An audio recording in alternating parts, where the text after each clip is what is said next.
I don't think yet that there are a lot of teenagers who have the guts to say that the Holocaust didn't happen, especially my face. But I haven't necessarily had anybody tell me that the Holocaust didn't happen. But what I have had is when a kid shows up to a high school football game with a swastika painted on his forehead, and I say, hey, you might want to take that off. That's a little bit offensive. Not yelling, not causing a scene. But then people the next day say that you overreacted. That's what I've had. It's not necessarily discounting the Holocaust entirely. It's more of discounting its importance and the fact that it didn't happen that long ago and that there are still Holocaust survivors living today.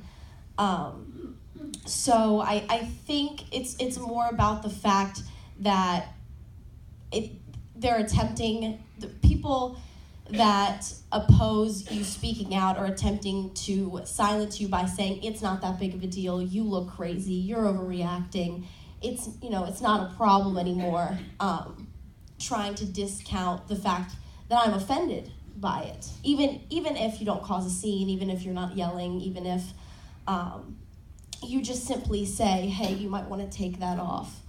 So I think it's more so about that. But I think when it comes to talking about anti-Semitism with people or talking about women's rights or gun control with people, I think there is a blurry line between those who cannot be reached, and that much is obvious, and then there are those who may have strong opinions, but you can still kind of infiltrate your way in there. And maybe get them to hear a little bit of what you're saying. And in those moments and with those people, I think actually that it is vital to have those conversations, because I think that a lot of the reason that there's so much gridlock in Congress and there's so much partisanship in this world is because people don't talk to each other.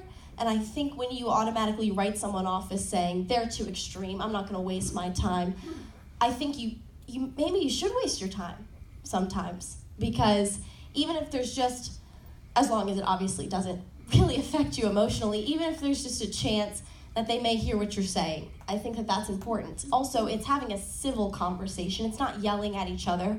It's not getting into fights over Facebook. You're wrong, I'm right. It's sitting down and having a civil conversation, figuring out what you do agree on and focusing on that.